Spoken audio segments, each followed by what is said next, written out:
Malam itu tanggal 16 Agustus 1945, Jakarta tidak sedang tidur. Jepang baru saja menyerah kepada sekutu. Kekuasaan Jepang di Indonesia berada dalam situasi yang serba tidak pasti. Di satu sisi, para pemuda mendesak agar kemerdekaan segera diproklamasikan.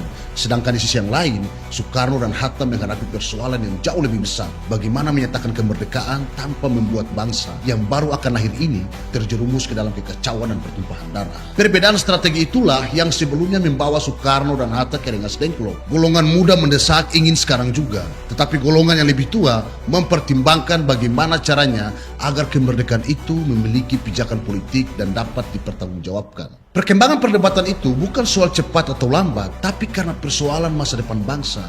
Dan setelah Soekarno, Hatta kembali dari Rengas Dengklok sekitar pukul 22.00 waktu Indonesia Barat, mereka tiba di rumah Laksamana Tadashi Maeda di Jalan Imam Bonjol, Jakarta. Dan Maeda mengizinkan rumahnya untuk digunakan.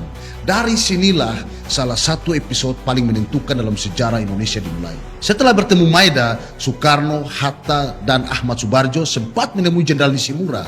Namun sikap pihak Jepang yang mempertahankan status quo justru membuat Soekarno, Hatta semakin yakin bahwa kemerdekaan Indonesia tidak boleh menunggu keputusan Jepang. Malam semakin larut, tetapi justru pada saat sebagian besar manusia membutuhkan istirahat, beberapa orang sedang menentukan arah sejarah sebuah bangsa. Di ruang makan itulah rumah Maeda, Soekarno, Hatta, dan Ahmad Subarjo kemudian duduk bersama. Tidak ada gedung parlemen di sana, tidak ada ruang sidang megah, dan tidak ada fasilitas negara. Yang ada hanyalah sebuah meja, kertas, pena, dan pikiran tiga manusia yang sadar bahwa setiap kalimat yang mereka tuliskan akan menentukan nasib jutaan manusia. Soekarno menulis, Hatta menyampaikan gagasannya, Ahmad Subarjo memberikan sebuah rumusan. Dan dari pertukaran pikiran itulah lahir sebuah kalimat sakral. Kami, bangsa Indonesia, dengan ini menyatakan kemerdekaan Indonesia. Kalimatnya pendek, tetapi bobot sejarahnya cukup luar biasa.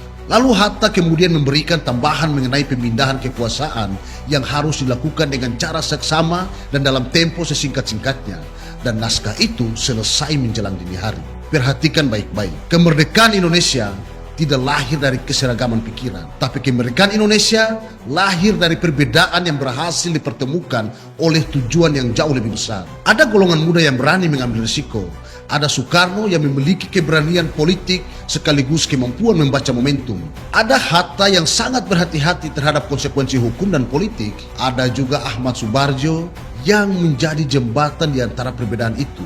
Dan bahkan ada Laksamana Maeda, seorang perwira Jepang yang menyediakan ruang sehingga proses perumusan dapat berlangsung secara hikmat. Tapi jangan sampai kita salah memahami sejarah. Kemerdekaan Indonesia bukan hadiah dari Jepang. Momentum kekalahan Jepang memang menciptakan ruang politik. Tetapi kemerdekaan diproklamasikan oleh bangsa Indonesia sendiri. Bahkan keluarga Hatta dalam rekonstruksi sejarah yang diselenggarakan Museum Perumusan Naskah Proklamasi menegaskan bahwa kemerdekaan Indonesia bukan pemberian Jepang. Dan kemudian terjadi satu perdebatan lagi. Siapa yang harus menandatangani? Semula muncul gagasan agar naskah ditandatangani oleh para tokoh yang hadir. Tapi dengan sikap legowonya, Soekarni mengusulkan agar cukup Soekarno dan Hatta yang menandatangani atas nama bangsa Indonesia. Dan usulan itu pun diterima. Keputusan tersebut kemudian menjadi salah satu simbol penting dalam sejarah Republik.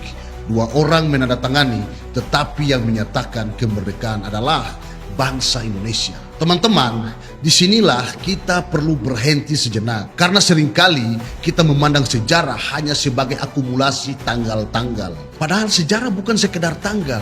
Tapi sejarah adalah pelajaran tentang bagaimana sebuah bangsa mengambil keputusan ketika keadaan sedang genting. Dan apa hikmahnya bagi Indonesia hari ini? Yang pertama, perbedaan pendapat bukanlah musuh bangsa. Kalau kita lihat perjalanan malam menjelang proklamasi, para tokoh bangsa berbeda pandangan dengan sangat tajam. Tapi mereka tidak menjadikan perbedaan sebagai alasan untuk menghancurkan tujuan bersama. Tapi hari ini, kadang kita sering melakukan hal yang sebaliknya. Berbeda pilihan politik, lalu kita mulai saling membenci.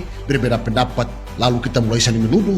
Berbeda kelompok dan kita mulai menganggap kelompok lain sebagai ancaman. Padahal, para pendiri Republik ini telah memberi contoh yang cukup akurat dan epik. Boleh berbeda strategi, tetapi jangan sampai kita kehilangan tujuan kebangsaan. Yang kedua, Keberanian harus berjalan beriringan dengan perhitungan. Soekarno memiliki keberanian politik, Hatta memiliki kehati-hatian, dan Ahmad Subarjo menjadi penghubung yang bijak antara perbedaan. Dari sinilah kita belajar bahwa membangun Indonesia tidak cukup hanya dengan keberanian, tetapi juga dengan kehati-hatian. Karena kita membutuhkan keduanya sekaligus, keberanian untuk mengambil keputusan dan kecermatan untuk menghitung akibatnya. Yang ketiga, momentum harus dijawab dengan kemampuan. Para pendiri bangsa tidak berhenti pada proklamasi, teman-teman. Sehari setelah kemerdekaan, negara mulai membangun perangkat pemerintahannya. Konstitusi disahkan dan Soekarno-Hatta ditetapkan sebagai presiden dan wakil presiden. Itu artinya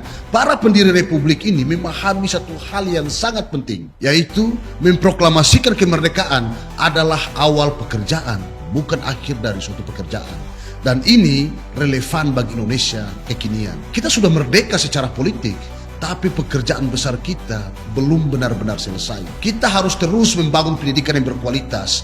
Kita harus terus membangun ekonomi yang produktif, teknologi yang mandiri, hukum yang berkeadilan, dan bahkan birokrasi yang profesional serta industri yang kuat. Dan yang paling penting adalah masyarakat yang mampu berpikir kritis tanpa kehilangan persatuan. Karena kalau generasi 1945 mampu menekan ego pribadi demi lahirnya sebuah republik, maka generasi hari ini juga seharusnya mampu menekan ego kelompok demi kemajuan republik. Bayangkan saja jika malam itu Soekarno hanya mau menang sendiri, Hatta hanya mempertahankan pendapatnya sendiri, Pemuda hanya mau memaksakan kehendaknya, dan bahkan Ahmad Subarjo tidak mau menjadikan jembatan, mungkin sejarah akan berjalan berbeda, teman-teman. Tetapi mereka lebih memilih dewasa dalam berdialog. Mereka berdebat, mereka berbeda, tapi mereka sebisa mungkin menemukan titik temu. Dan akhirnya sebuah bangsa yang bernama Indonesia itu lahir. Maka setiap kali kita memperingati 17 Agustus, jangan hanya kita bertanya apa yang sudah diberikan Indonesia kepada kita, tetapi kita harus mulai bertanya apa yang sudah kita berikan kepada Indonesia. Karena kemerdekaan itu bukanlah warisan untuk kita nikmati. Kemerdekaan adalah amanah untuk kita teruskan dan lanjutkan. Generasi 1945 mewariskan kepada kita sebuah republik, dan tugas generasi kita hari ini adalah memastikan bahwa republik itu bukan hanya tetap berdiri, tetapi juga harus maju, berdaulat, adil, berilmu, produktif, dan dihormati dunia. Karena pada akhirnya proklamasi bukan sekedar pernyataan bahwa Indonesia telah merdeka. Proklamasi adalah pernyataan bahwa mulai saat itu bangsa Indonesia memilih untuk menentukan sendiri arah masa depannya. Dan hari ini hampir 81 tahun kemudian, pertanyaan kembali kepada kita. Apakah kita masih memiliki keberanian yang sama untuk menentukan masa depan Indonesia dengan ilmu, persatuan, kerja keras, dan tanggung jawab atau tidak?